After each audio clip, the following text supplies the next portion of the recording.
ధర్మవరంలో అనేకమైన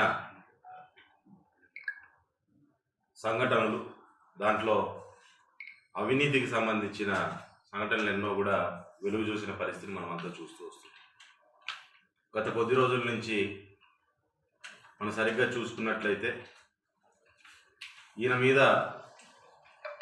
చేసిన, ఇక్కడున్న ఎమ్మెల్యే గారు చేసిన తప్పులు ఏవైతే ఉన్నాయో ఇవన్నిటిని మీడియా ముఖంగా ప్రచురించడం మొదలుపెట్టినప్పటి నుంచి మీడియా మీద దబాయిస్తూ మాట్లాడుతూ మీడియా యాజమాన్యాన్ని అంటే మీడియా మిత్రులందరినీ కూడా దూషించే విధంగా ఇష్టానుసారం మాట్లాడుతూ తప్పు తాను చేయలేదు, ఏదో తప్పుడు రాతలు రాశారు అనే టైప్లో ఆయన కూడా చెప్పుకోవడం జరుగుతుంది. అంటే సాక్ష్యాధారాలతో రాసి అక్కడ పెట్టినా దాన్ని ఏదో కావాలని తన క్యారెక్టర్ ఏదో బ్యాడ్ చేస్తున్నాము అని చెప్పి క్యారెక్టర్ గురించి లేకుంటే వ్యక్తిత్వం గురించి కూడా చాలా గొప్పగా ఆయన మాట్లాడుకుంటూ వస్తున్నారు.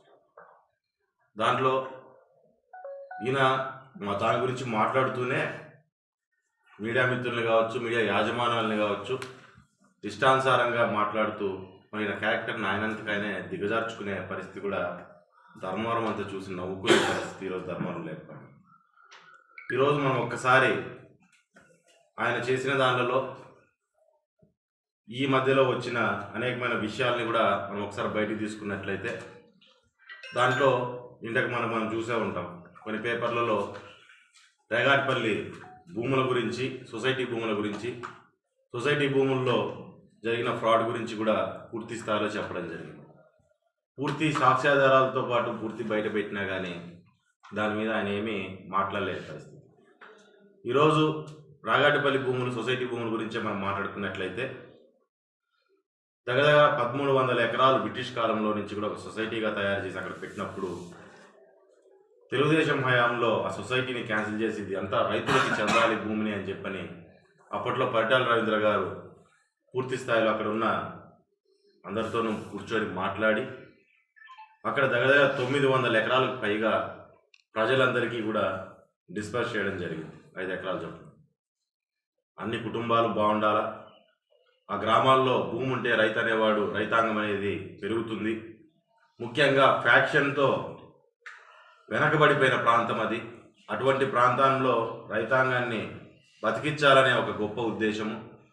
ప్రతి కుటుంబము భూమి అనేది ఉంటే వాళ్ళు కూడా వాళ్ళ స్థాయిలో వాళ్ళు ఏదైనా సరే వాళ్ళ జీవితాలని ముందుకు తీసుకుపోగలుగుతారు అనే ఒక గొప్ప ఆలోచనతో ఆ కార్యక్రమాన్ని మొదలు పెట్టడం జరిగింది. అక్కడున్న ఖచ్చితంగా రేపొద్దున వీళ్ళందరికీ కూడా న్యాయం జరుగుతుంది.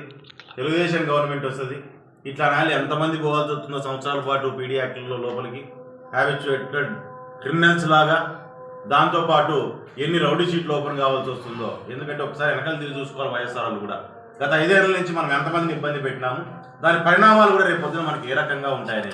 మేము కొట్టే పనిలే, తిట్టే పనిలే, చట్టం తన పని తను చేసుకుపోతుంది. రేపు పొద్దున ఈరోజు అనుకుంటున్నారు భలే చేస్తాను, జరుగుతుంది, మాకు పోలీసులు మాకు సపోర్ట్ చేస్తున్నారని.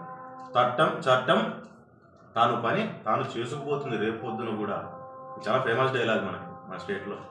అదే పరిస్థితి రేపు పొద్దున మీకు కూడా వస్తుంది. దయచేసి ఒళ్ళు దగ్గర పెట్టుకొని 10 మందితో మంచి అనిపించుకోండి, మంచిగా ఉంటారు.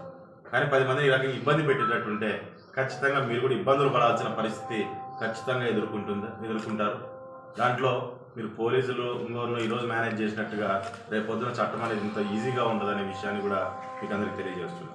కాబట్టి ఇటువంటి ఫ్రాడ్లు చాలా ఉన్నాయి. ఇంకా ప్రతి ఒక్కటి కూడా ఒక్కొక్కటిగా ఖచ్చితంగా వెలుగులోకి వస్తాయి. ప్రజలందరూ కూడా ఇవన్నీ చూడాలా, గమనించుకోవాలా. ఈరోజు ఇల్లు లేని వాళ్ళు చాలామందికి ఇల్లు అందట్లేదు, భూమి లేని చాలామందికి భూమి అందట్లేదు. ఈ రకంగా అవసరం లేని వాళ్ళే ఎక్కువ మంది లబ్ధిదారులా కూడా కనిపిస్తున్నారనే విషయాన్ని కూడా దయచేసి అందరూ గుర్తుపెట్టుకోవాలని అందరికీ తెలియజేస్తూ ఖచ్చితంగా రేపు పొద్దున అందరికీ న్యాయం జరిగేటట్టుగా ఈ రకంగా ఏవైతే ఇవి చేస్తున్నారో వాళ్ళందరి మీద చర్యలు తీసుకునేటట్టుగా మేమంతా ఖచ్చితంగా రేపు పొద్దున పనిచేస్తామని చెప్పి తెలియజేస్తున్నాం.